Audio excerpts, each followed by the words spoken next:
Welcome back. Welcome to Yamane Ryu Family Karate. I'm Johnson.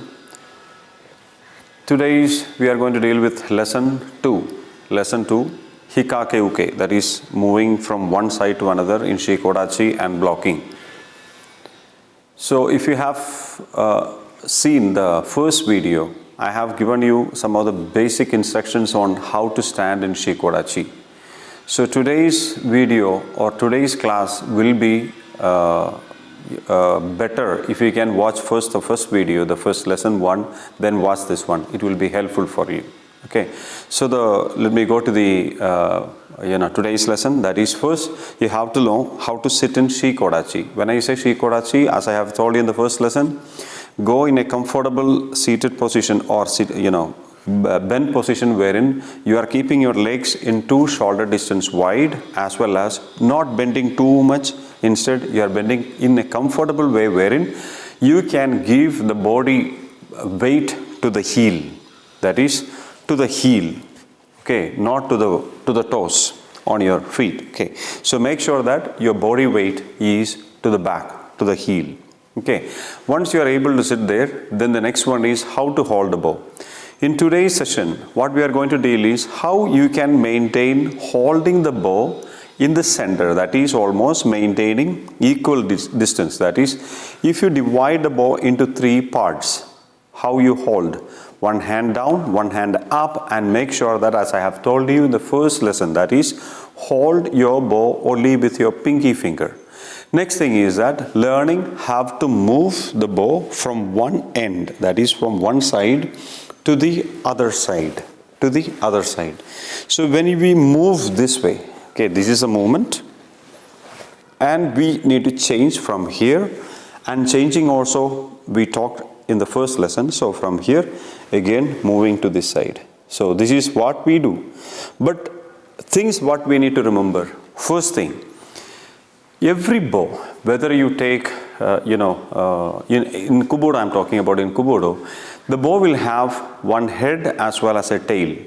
So you have to always select the head. Head is the one that you are going to hit. Now, how can you decide the head? That depends on, it's not specifically that one end is always head. But when we practice in kata or in, any other exercises or any drills, you decide which is the bow, which is a head and which is a tail. So if in this movement, I consider the head as this one, this area. So when it comes here, I change the head again. So head is shifted, again head came back, this is a tail. So I am going to move this side, and again I am shifting the head here. I am shifting the head here. Now, when you shift it, as you can watch, you will be able to watch, here I have made a mark. Here I have made a mark which is not circular, just one side of it, that is one side. So if I hold my head here, that is this end, I am blocking with that side only. Then I change and make sure that that side comes again, I change. So this is how I need to maintain how I hold the bow. Okay, that is one thing. So that is, of course, it will be very hard to maintain the 3 equal parts, like when you divide and bring it here, definitely many of the time or most of the time the hands will come closer. As it comes closer, the block also will be not as effective. Okay, so make sure you maintain the distance of where you hold the hands on the bow. Okay, make sure you are holding with your pinky finger.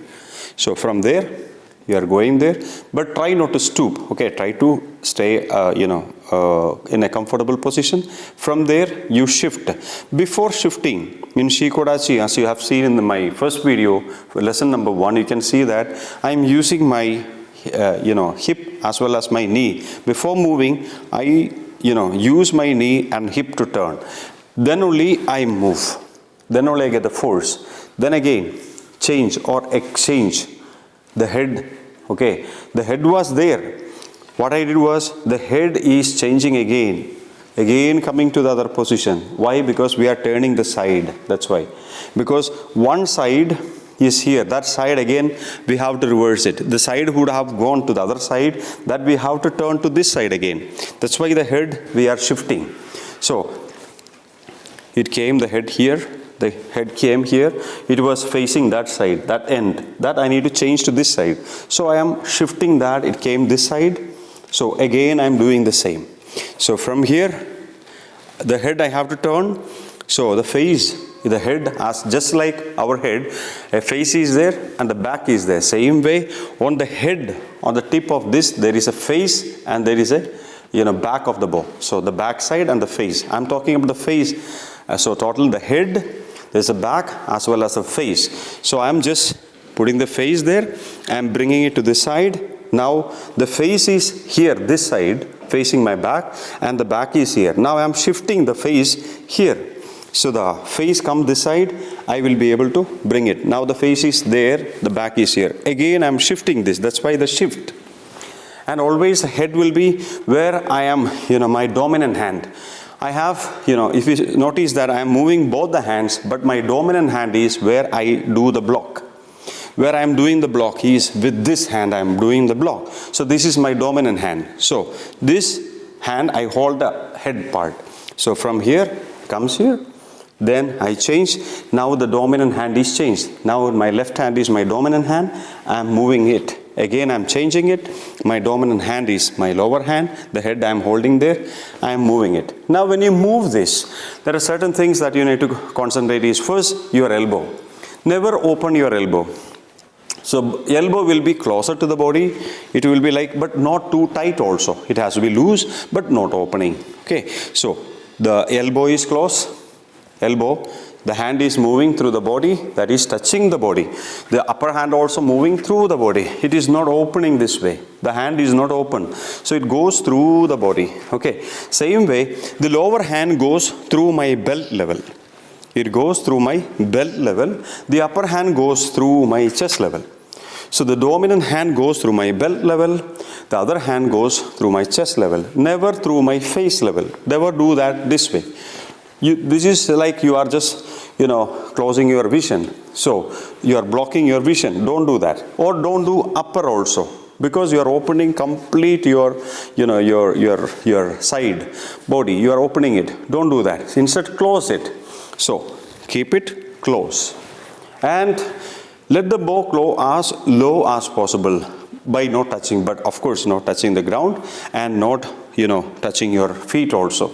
So make sure that the movement of the bow is like circular, not straight. It's not straight. It is not straight this way. It is circular. As it is circular, the elbow should not be opening also. So many things we have to concentrate in one movement itself. So the bow goes back. The bow should be coming from the back of the foot. So from there, I'm bringing it. Make sure that you're holding with your pinky. The bow is coming. As the bow is having a circular motion, I should not be blocking my vision. I should be bringing the hand near my, belt level. The other one on the chest level. So the hand, the elbow is not opened. Is going the bow is going vertical, complete till it reaches to my heel. To the heel, not on the toe. Don't stop it here. Instead, it goes back to the heel. Then from there, I exchange the face. That means the head itself comes down. Head was there, but it changed the face into the front part. Then again, the same way, I move. Again, I'm exchanging. My dominant hand, you always watch. So, once you are able to get hold of this movement, that's the first initial step of lesson 1. The second step of this is, you are going to move, slide with your Shiko-dachi. So the same movement while you are performing, don't perform on a stationary stance. Don't do it till you learn, of course, you do it. Once you learn it, what you should do is, you'll be moving. You'll be moving. How to move? You are going to slide, not step in. Don't do step in. Instead, you are going to slide. You are going to slide. So don't step this way. Don't step. Okay, so we are going to slide. So how to slide? When you are sliding, make sure also that body weight is on your heel, not on your toe. So when you are holding the bow, as it is coming from the back, as it is going, turn your body, your hip and your knee toward where you are going to block. To that side you turn first, then slide. So slide. Bring it back to your heel. From there, exchange. Once you exchange again, you just need to again do the same thing. So turn your body first, turn, then slide, bring it back. As you come, you will feel that little body weight is there to the front foot. Body weight is going. The reason is to block that attack. So once you reach there, again the same thing you have to do. Okay, this is like moving from one end or one side to another one. Initially, try to take low strides. That means small steps. Okay, because the movement itself is very hard. When I say the movement of the bow, so that once it comes very thorough for you, then take small strides, then make it faster, make it high. Remember always turn, use your knee and your hip. Turn, okay, turn, but don't lift it. That is wrong. If I have made it, if I have done it, I'm sorry. So go slide, you go slide. Now, next thing is that once you are able to move from side to side, bringing the bow exactly to the back, and remember the dominant hand which came, you should go exactly back. Just like how you pull back in your karate. Of course, karate you pull back a little more up, but in Kobudo, you pull back a little down, lower, near to your belt. Okay, so you came here and you are doing the same thing here. Try not to block your vision. You should be going to the chest level. Once you are able to move side to side in a very, let's say, comfortable way, wherein if you are not losing balance, as well as if you are not feeling so much strain in your legs or in your moves, then you are ready to move to the four corners. So four corners, when I say four corners, as you come to one side, then you will be changing the side. So you can move this way and move to this side. Then again, you change to the other side. From here, you can change this side. Again, you can change to this side. Again, you came back to where you started. Now, if you notice, I was using the other leg here. I can use also this side. That means, if I was standing like this, first I use this way and I moved here. The same way, I can do to my back also. So, moving to the back. It goes to the opposite side. So, this way you practice to all four directions. Remember, if you notice, since I was talking, I was very much distracted, so my movements were not coming correct. So, when you are practicing, my suggestion will be practice alone. Try to concentrate all these aspects. That is, first, Shiko-dachi, do slowly. Okay, the movement, the hip movement, and before the block comes, remember to move, the hip and the hip and the knee, then push it. Okay, body weight goes there. Now, in this also, when you are moving the Shiko-dachi, before moving, you shift your body weight to the other knee. So it is like this. Shift it. Shift. As you are pushing, sliding, you shift it and go. You shift it and go. The reason is that in the next lesson, that is lesson number 3, third lesson, you will be just going to strike also together with this, which is very hard. If you don't do force this way, if you don't use the body weight to this leg, the hit will not be forceful. It will not be efficient. So these are the things that you have to remember. So the first step is what? Learn. I'm just, recalling from the beginning. So first step, learn how to stand, Shiko-dachi. Learn how to hold the bow. Then bring it to the heel, the back. From there, bring it to the sides in a circular movement. Then as it comes back, it reaches to the heel. Then shift it. Make sure head itself comes there, but the face is facing this side. So you have to literally mark. And initially, it's not going to happen. Believe me, trying to shift the face, face, that is, this is the head of the bow, but there is a face and a back. That principle is very, very, very hard to master it. Okay, so once you are able to do that, when you are able to do that, try to use the strides, take steps, sliding. But for that also what you should do, concentrate also is like the movement of the hand. You should not be up, it should be low. Make sure the elbow is closer to the body, but don't tight your upper body. It's all loose, comfortably, you are just moving, just like a dancer, just comfortable. You should be able to enjoy it. Okay. Now, If that move is correct, once it comes all the moves, like how you hold the hand, the distance of the bow, where you hold it, and the changing exchange of the bow, it's coming good, then you try to do to all the four corners.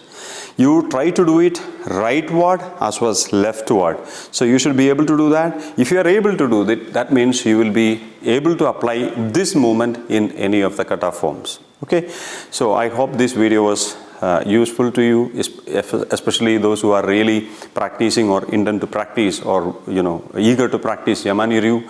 Please follow me. I'll try to take you to all the movements what is needed for Yamane Ryu Kobudo. Okay, so thank you for watching our channel, and if you are first time watching, please make sure you watch the first lesson number 1, then go to this lesson, so that it will be helpful for you.